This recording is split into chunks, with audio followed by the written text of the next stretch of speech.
Birches by Robert Frost details an old speaker reflecting upon his past of a young boy swinging on birches. The young boy may symbolize the innocence and youthfulness of anyone's life, while swinging on birches may symbolize the trial and error that life includes, in the sense of us having to overcome the obstacles thrown at us.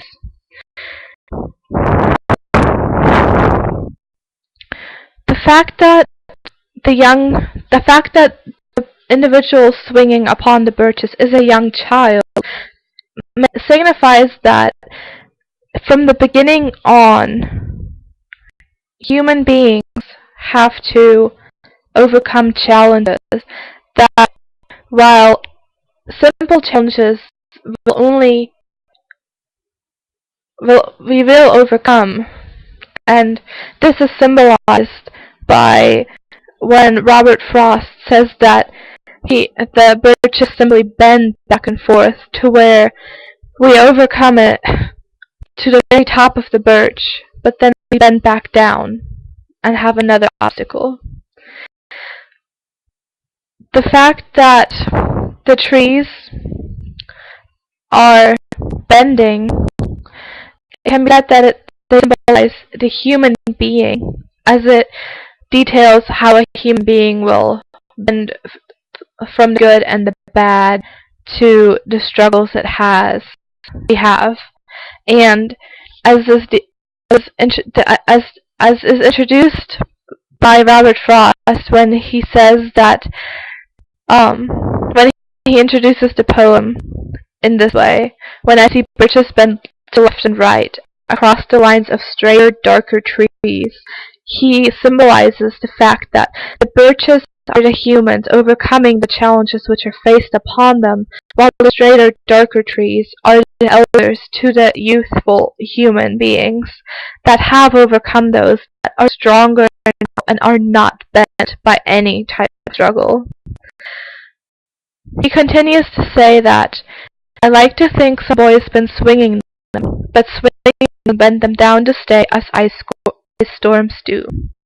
This says that yes, we swing back and forth, we bend them, but any true, real, hard struggle is an ice storm, and every human has them. And unlike the straighter, darker trees, those birches are now bent, and they will remain bent. But this does not mean that they're weak. In fact, the fact that they're bent and not broken symbolizes the strength that they have. Also, with these birches, Robert Frost creates an arc imagery of which symbolizes the journey that one human must have, as in somewhat like the cycle of life, since it is an arc imagery representing half of a circle. And this is even further supported when Robert Frost details that the young boy is climbing up towards the heavens and back down, further supporting that statement.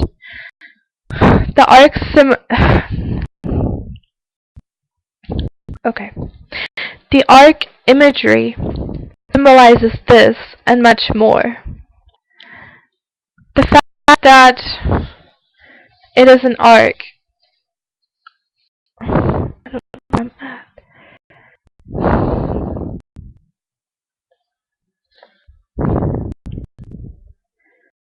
Lost.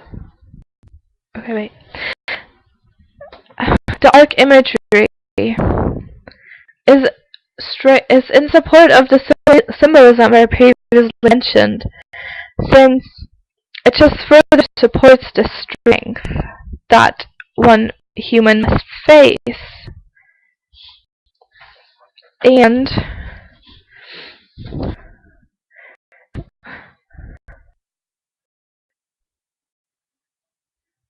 yes. Okay. Backtracking. Okay. Further supporting that, the arc imagery does support that. However, it does not support why the birches are bent.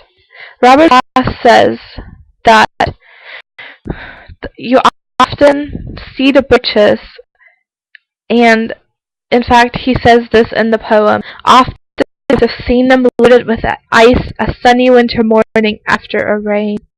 They click upon themselves as the breeze rises, and turn many-colored as the stir cracks and grazes their enamel. Soon the sun's warmth makes them shed their crystal shells, shattering and avalanching on the snow crust. Such heaps of broken glass to sweep away. This passage is a perfect example of Ross mentioning the ice storm through the sounds he uses, the cacophonies of the sharp S and K sounds, which symbolize the sounds that an ice storm may make. And the fact that he uses this figure of speech is great and strengthens his point even more, because it shows how rough an ice storm is, and it shows how the birches stand up against it, since he says that you see them after them, loaded with ice, so that's why they're bent. They have the struggles upon them, and as the sun is rising and warming them, they overcome the struggle, but they forever will remain bent because it makes them stronger.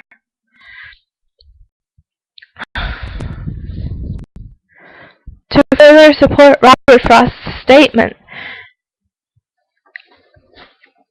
that the ice storm is the truth of the trees, the humans, he continues to say, but I was going to say when truth, capitalized T, was making it a possessive noun.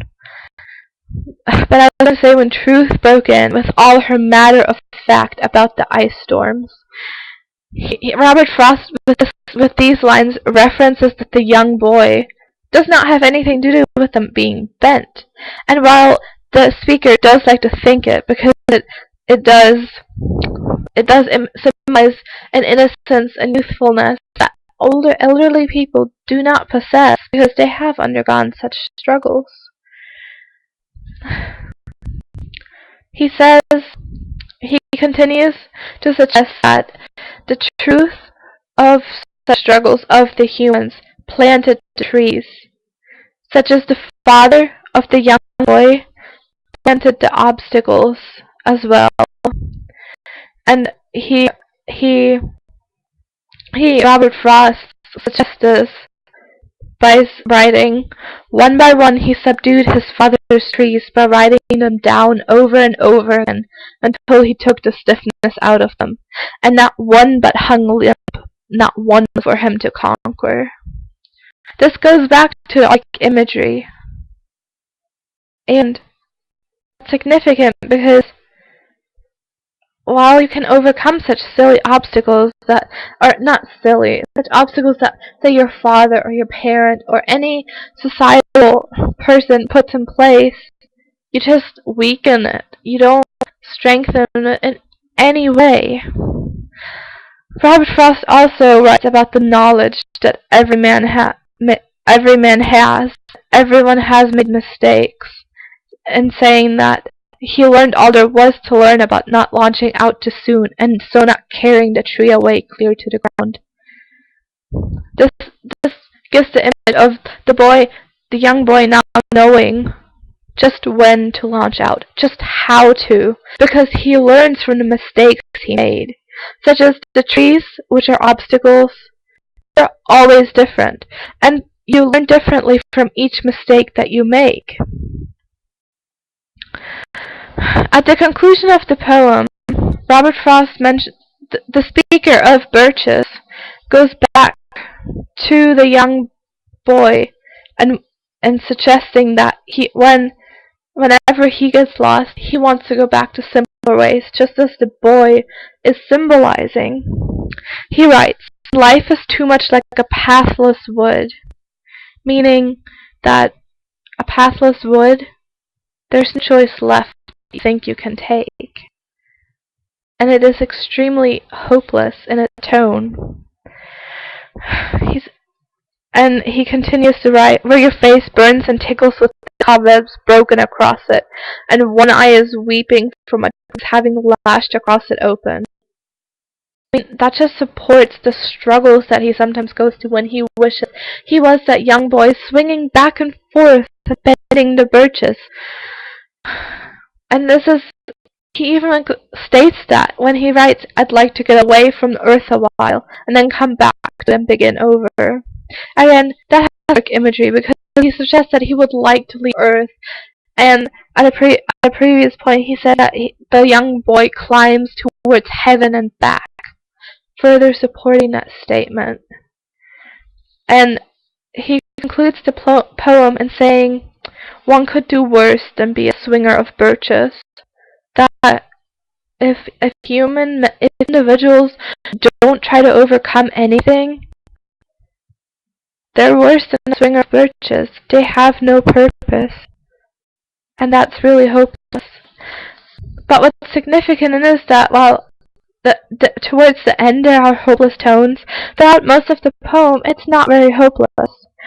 There's actually a lot of tension in the words and in ideas that Robert Frost places, such as the lighter birches being bent, being in front of the straighter, darker trees, creating a tension between the light and dark and the straight and the being bent, which he also creates with the age and wisdom of the speaker and the youth and innocence of the boy. And this tension just further symbolizes how experience will come with age and how the ice storms bring that wisdom and age with them, which all just further supports the point that Robert Frost is making, that ice storms bend trees down to stay, but it makes them stronger. Now, the first guiding question is, discuss the ways in which the poet uses opposites as a structural element in the selected poem. And like I said before, this is with the light and dark imagery and the age imagery tension being a key factor of the poem being structurally set up, because it is throughout the poem that you're reminded that the speaker is older while the young boy is youthful, and that creates a big tension. But it also structures the poem because it reiterates the point that you can bend the birches all you want, you can swing them all you want, but only ice storms will bend them down to stay. That only ice storms, only struggles will make you stronger, pretty much. And then the second guiding question is, discuss the key themes of the poem and the ways in which the poet uses language and imagery to present them. Well, a key theme in the poem is that of